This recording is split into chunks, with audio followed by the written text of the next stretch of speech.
Timing is something that gets thrown around a hell of a lot when talking about investing, regardless of what type of asset class you're talking about.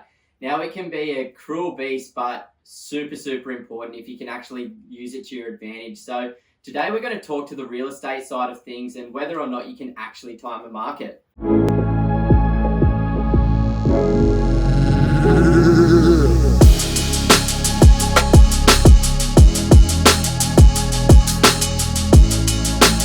It's a funny one, man, because, sometimes people that have bought at the bottom of a cycle and rode the wave, like people did in Sydney between 2011 and 2017, feel like they're invincible, like everything that they buy turns to gold.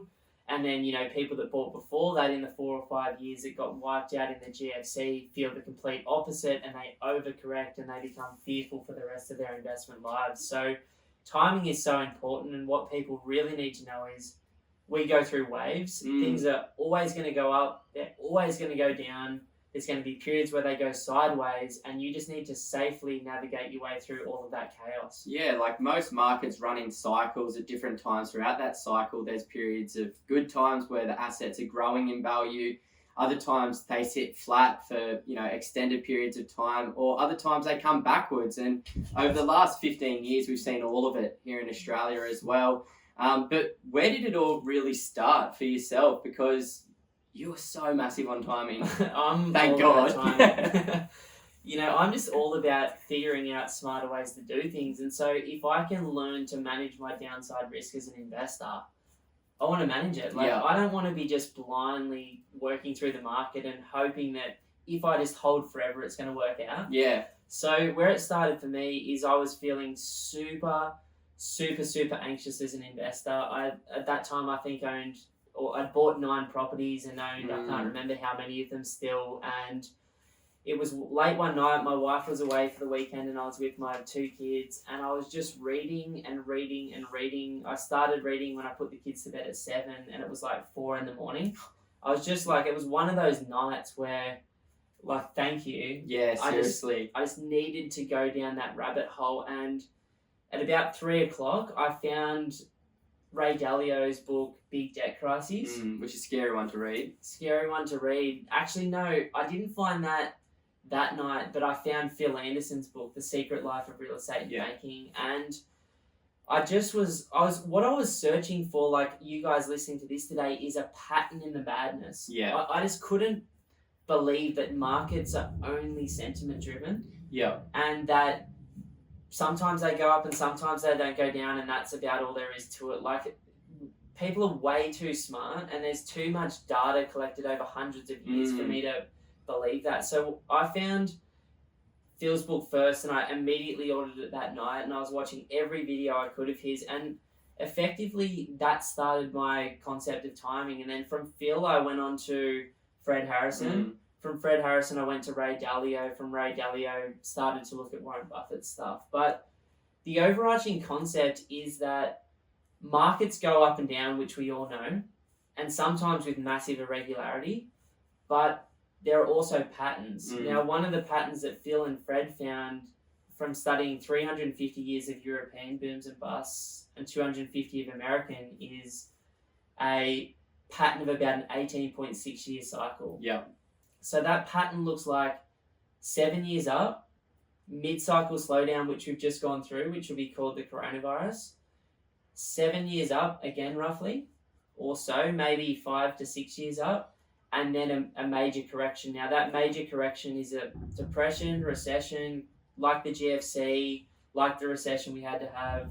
It could be something as bad as the Great Depression as well. Now, what you've got to know that from the bottom to the top of that 14-year run, most asset classes globally generally go up by 100%. Yeah. And then we normally get the stock market dropping by between 50 and 60% at the bottom, and the property market normally dropping by as much as 38 to 40%. Yeah. Now, just knowing that should make you sleep better tonight. And once you figure out where to place yourself in the current cycle, and when we talk about timing and cycles, all we're talking about is the ease and movement of credit around the world. So it's like when money is freely moving, being printed, people are making money, and credit is easy to get, we get expansion of the Mm. economy and asset prices grow. When money is hard to get and people are going bankrupt and it's really scary out there, demand and the money supply contracts and we create a recession. And that is honestly as hard as it needs to be. Yeah, it's as simple as that. And if you actually go out there and read Phil's book, he actually puts in a hell of a lot more information about certain things that occur around the world that can kind of indicate where we're at in his 18.6 year real estate cycle, which is fascinating. Like one of the cool ones to look at that he's been sending through to us is the tallest buildings in the world. Generally the tallest buildings in the world get released or settle very close to the top of the cycle. And I actually heard an example of this in true form not too long ago, and it was the Q1 in the Gold Coast. Now that finished in 2007 or 2008. Yeah. At the time, one of the penthouses sold for a crazy, staggering amount of money. Can't remember exactly what the price was, but then literally 10 years later, it sold for less than half of what they purchased it for at the very top of the cycle. Crazy, man. Now they're talking about a building being finished in 2026, I think they said, down on the Gold Coast, which is going to be the tallest building in the Southern Hemisphere. You look at these things and, for a tall building to be created, finance has to be easy and land values have to be high. Yes. And so it has to be profitable and feasible for a developer to go and do it. So you'll start to look now in almost every city in the world, the tallest buildings are being announced due for completion in 2025, 2026, 2027. Yeah. Now there's a whole heap of incredible other indicators, and I really recommend you getting over to Phil's stuff at, I think it's Property Share Market Economics. There is so much good stuff there in terms of indicators. Like another beautiful indicator is the yield curve. Effectively, in terms of, I'm just going to explore now some of the things that I've learned. Yeah, let's do it.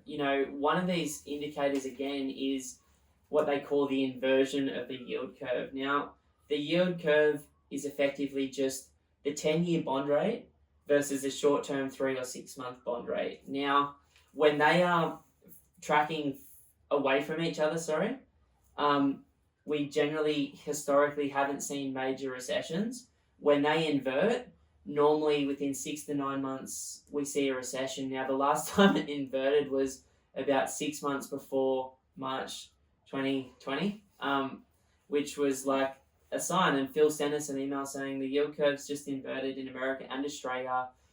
Historically, this has always resulted in a recession. Now, everyone in Wall Street knew about this. It was publicized by everyone. Buffett was talking about it. And they're like, well, if people know about the yield curve inversion, will we not have a recession as a result of it? But even knowing about these indicators, you're like, well, if everyone knows about it, how can the market still be driven by them? It's because not everyone's listening to this shit. Not everyone's following this stuff. Not everyone's reading these books. Not everyone's subscribed to these guys' emails. Most people invest with emotion, not logic, and they're not looking at these things because everybody loves a winner.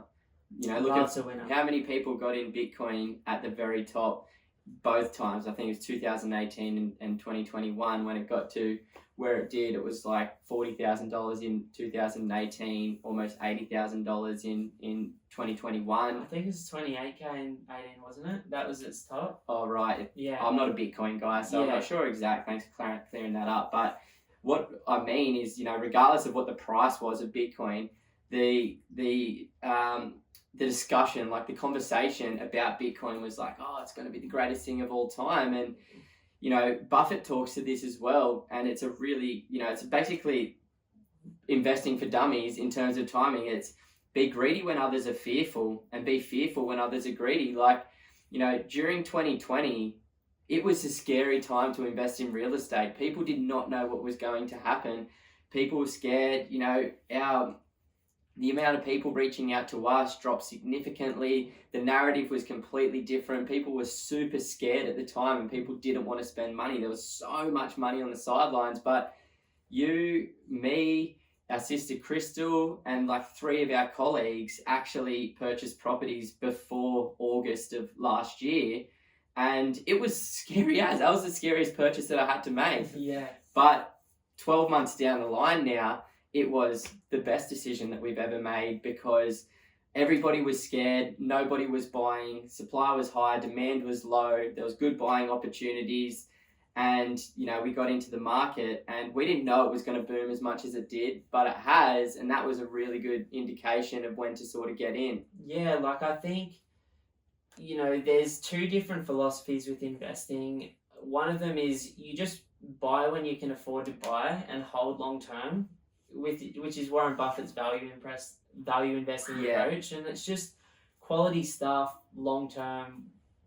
Bought at the right price will go up. Now, that's one philosophy that I fully believe in. The second philosophy that Buffett used as well, that he doesn't talk about because it's harder to explain, but it's not hard at all, is every time there's a mid-cycle slowdown dip, the stock market generally drops between 40 and 50%. Every time there's an end of cycle dip, it drops by 50 to 60. Every time there's a mid-cycle slowdown, property prices drop by generally nothing to about 10-15%, and at the end up to 30%. So if you're a time-based investor, which I am, then you buy the shit out of the dip because you know that it's temporary. In the mid-cycle slowdown, it normally lasts for between 9 to 18 months. At the end of cycle, it's normally between 2 years and 4 years before things get back to normal, and they always get back to normal, even after the GFC, Great Depression. So you buy the dip, and you can also buy the markets that are yet to perform. Now, one of the best indicators I've ever seen was from Jeremy Sheppard at DSR in a recent interview with Ryan from On Property, where he talked about the performance of markets in Australia based on history. Now, as simple as data as I've ever seen, let's say that the graph is just like this. Now, effectively, markets that had underperformed in capital growth in the first 10 years... I think we're backwards. Let's try and do it that way. I'm not even going to try that. You can if you want. Right. I'm actually not going to do the graph. How about this, though? The chart looks effectively like this. Places that have underperformed from a capital growth perspective in the first 10 years of a 20-year period do much better in the second half. Places that have done really well in the first half do not as well in the second. And it makes sense. Like, you see Sydney, it's gone absolutely nuts for the last 10 years. But in the 9 years before that, it had only grown by 1.1% per annum. Yeah. You look at Brisbane now, in the last 12 years, it's done nothing. In the 7 or 8 years before that, it went up by over 120%. Exactly. And a lot of people still believe that property doubles in value every 10 years. I think that's an outdated concept, and it doesn't really exist today.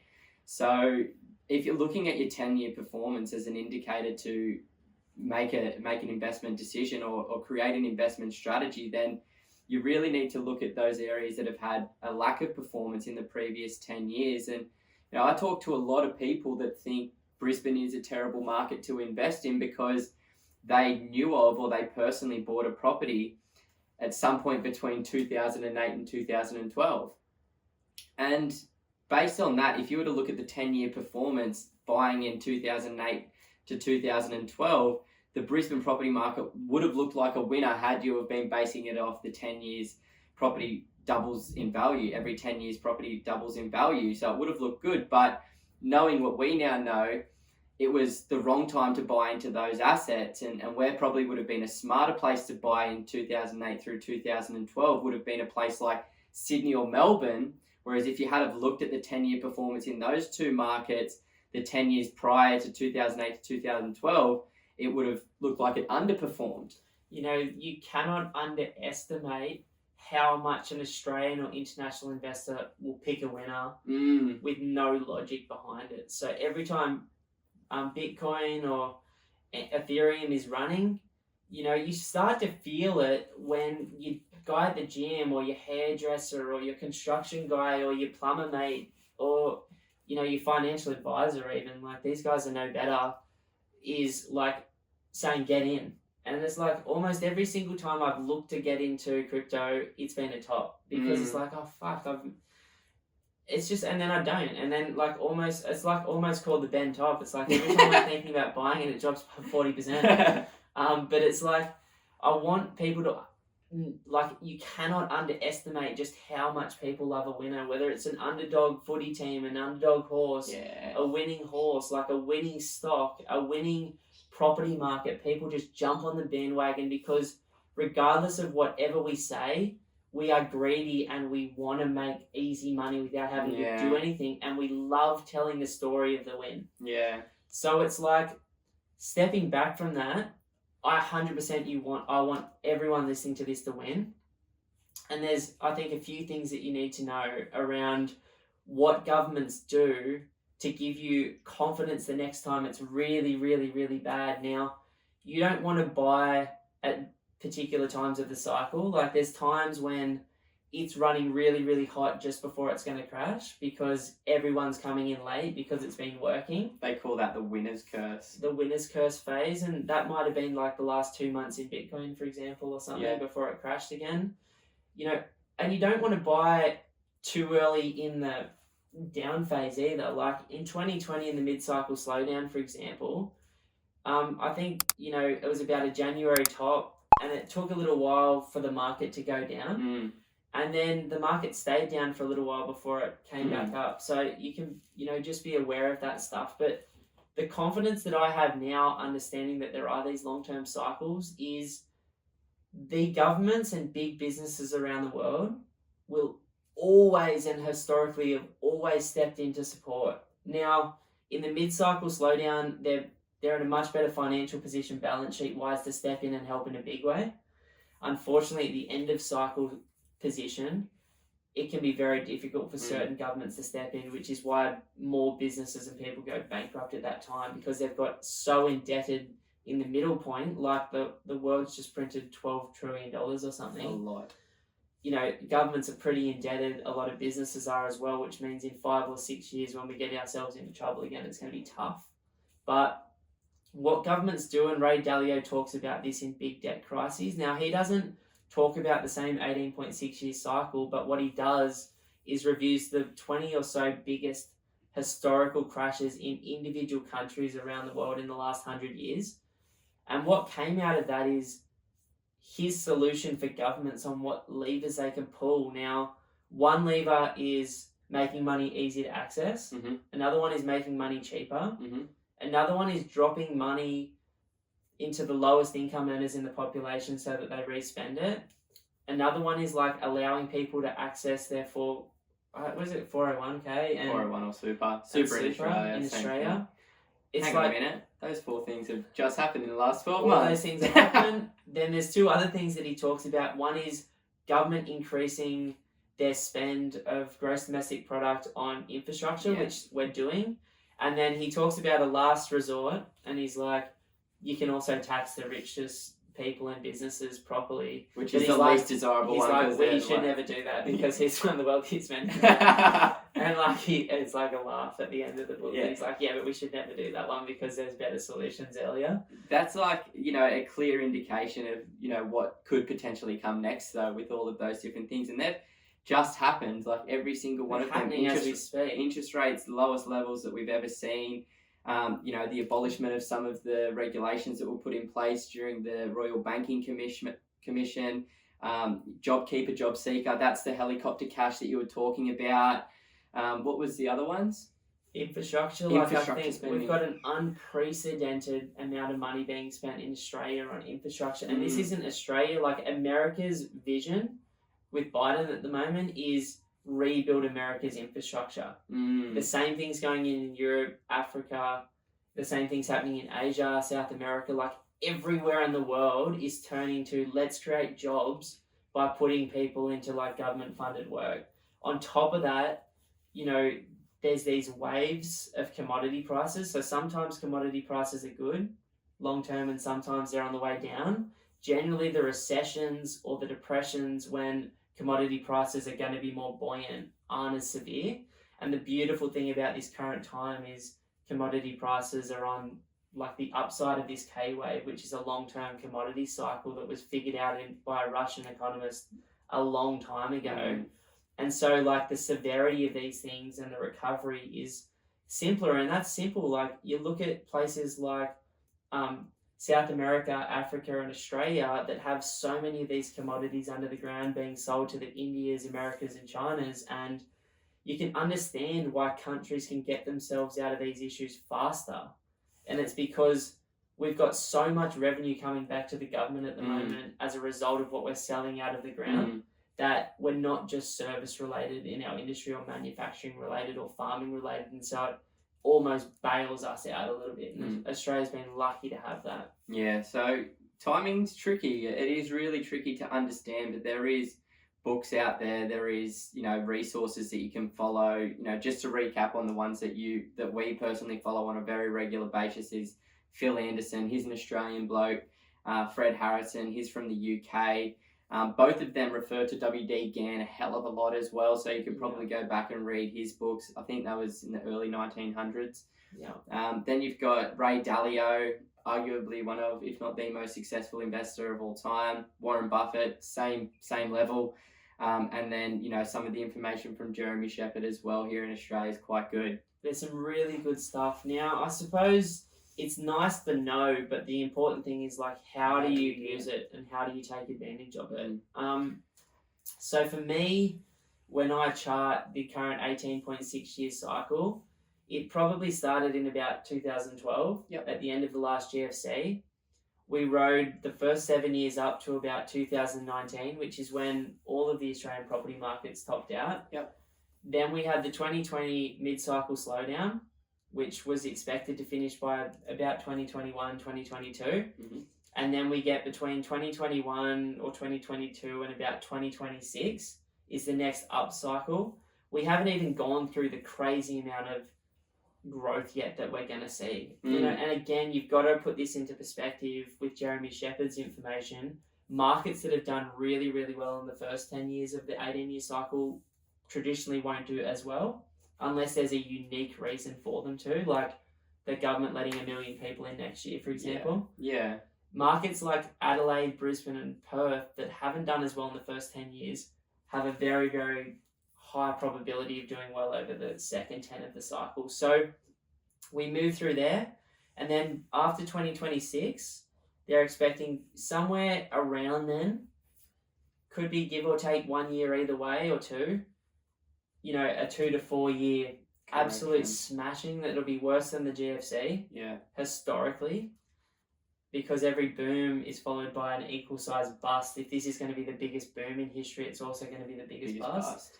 It'll clean itself up and then we'll be off to another one. Yeah. So we overlaid that 18.6 year real estate cycle with some data released from Homely, where they looked at the year-on-year performance in Sydney, Melbourne, Brisbane and Perth, the 4 biggest cities here in Australia. And what we noticed is that Sydney and Melbourne performed quite well out of the first half of the real estate cycle. And sometimes in the second too, like sometimes really well actually. Yeah, it depends on what the government does. But that, you know, it was, I think, was it Phil or I think it was Phil talking about, you know, similar things happen in the UK and in the USA as well, where the bigger cities that have more private sector I guess, jobs, they perform quite well in the first half, and then in the second half, those secondary cities, the smaller cities, do quite well. So, you know, you think back to the previous second half of the cycle, that was sort of 2001 through to 2008.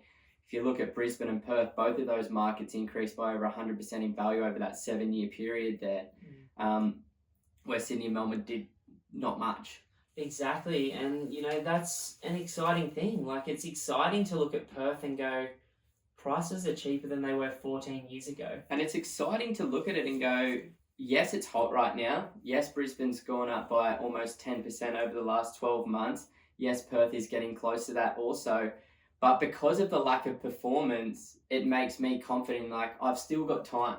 You know, I've still got time to get into the market. As long as you're avoiding that winner's curse, there's still opportunity. The most dangerous thing investors do is think that 10% growth in Brisbane means something. I was looking at 40 suburbs on Sunday night, and I was looking at some of these suburbs have done 10% growth in the last 12 months, and others have done 1%. Yeah.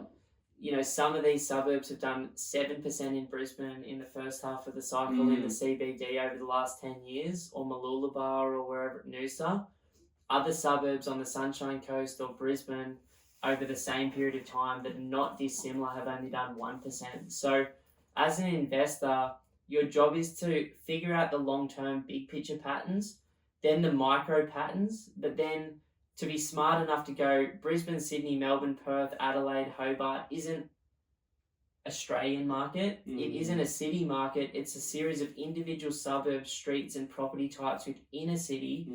And your job is to find the value. Now, one of the other amazing things Jeremy Sheppard just figured out at DSR when he overlaid distance to the CBD and major markets in Australia over time is that one of the big things that I thought was true is the closer you bought to the city or the beach in a CBD, the better your long-term average performance.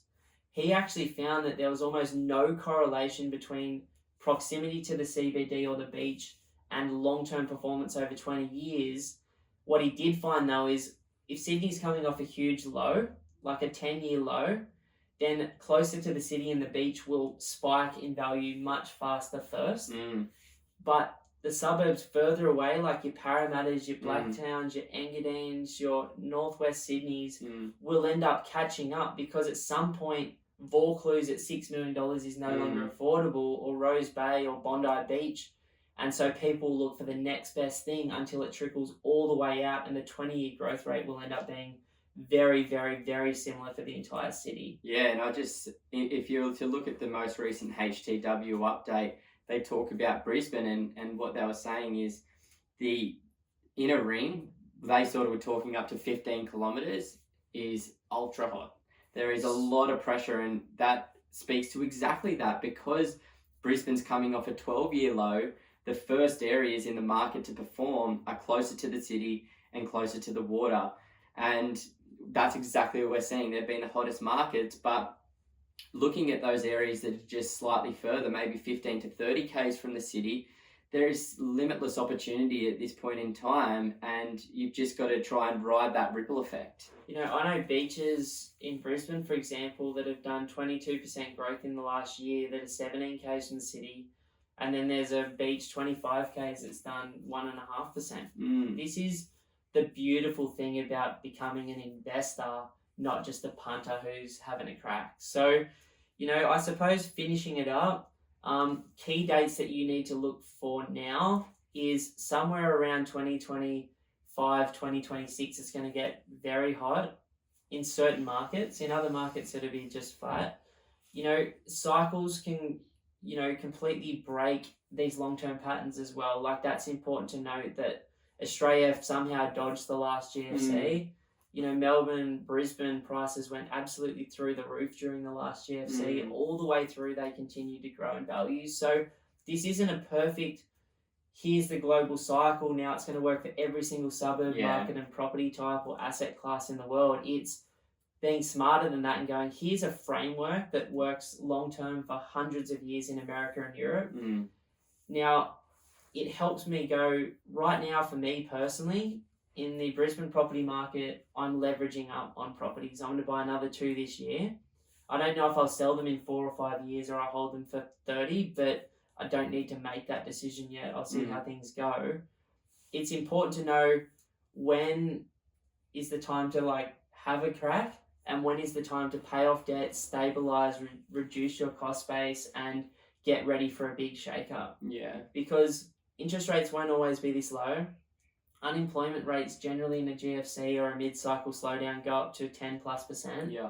You might not always have a job. You might not always have a great business. You might not always have cash savings in the bank. And so it's important to like step at certain times and then play safe at certain times. Step at certain times, play very, very safe at other times. I think that's the most important thing about timing. It's not so much, you know, obviously it's ideal to get in at the bottom and exit at the top, but it's more of a contingency plan to avoid making bad decisions at the wrong times. Absolutely. So, you know, Simon and I are both using these concepts from some of the smartest investors in the world to hopefully have a bit more of a structure moving forward for the way that we invest for ourselves and clients. But it's not perfect, and any one of these guys can get it wrong, and they often do. And it's just a case of slowly looking at your own position with your financial advisor, your accountant, your mortgage broker, and seeing what they say, and then deciding if it's a time in the bigger picture as to whether you want to be going into the markets or not. Now, the beautiful thing about being a long-term investor is people have been buying at the top and the bottoms for centuries now. Forever. If you're holding for 30 to 60 years, it's almost irrelevant whether you pay 100% more than you could have 10 years ago or 40% below what you could have 2 years ago. It's long-term always better to be an investor than not. But it's like, if you don't want to just be the average and you want to do slightly better, then like starting to think about some of this stuff can be super helpful. And for me, it's made me sleep easier at night. Yeah. Completely changed my portfolio as an investor. Yeah. And made me so much more confident as I watch it unfold in front of my own eyes to just know when to leverage and know when to like massively reduce debt and position. Yeah. And you were talking about this on camera back in 2018 about the 2020 mid-cycle slowdown coming, and lo and behold it did. So like, one thing that I do want to say is, you know, sometimes timing, because most economists will say that you just can't time a market. There is no cycles, there is no timing, but you know, these things have come to fruition, have come true since we've been following Phil Anderson to the month, to the day sometimes, which is just blown our minds every time. We're skeptical. We do ride on the side of caution as well and take everything that we hear with a grain of salt, but just about understanding the bigger picture, listening to different concepts, listening to different professionals talk about this stuff, and then overlaying that with where you're at and what you're hoping to do, and then, you know, safely, competently moving forward with your next decision. You know, whether there is a cycle or not, there's definitely times where people are fully leveraged in massive debt that's above them, or right now in some markets like completely under leveraged with ridiculous amounts of cash in the bank just sitting on the sidelines and waiting. So, you know, when you start to understand that flow of money, regardless of whether you like this idea from these guys or not, if you can learn to understand the flow of money and what that does in terms of gains and losses, it is extremely, extremely powerful.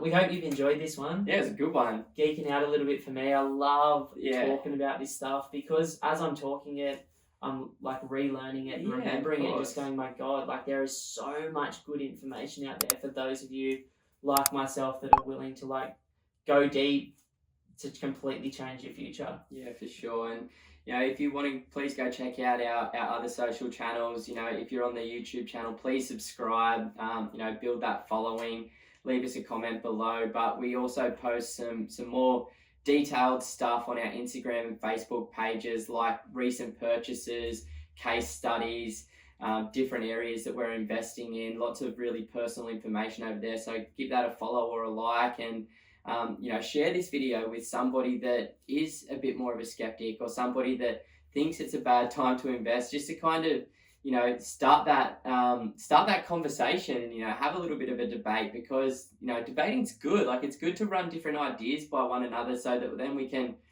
try and use all these different opinions and make smarter decisions moving forward. So really appreciate your time today, guys. Thank you so much for tuning in, and go out there and invest as safe as possible. Oh, sweaty. So sweaty.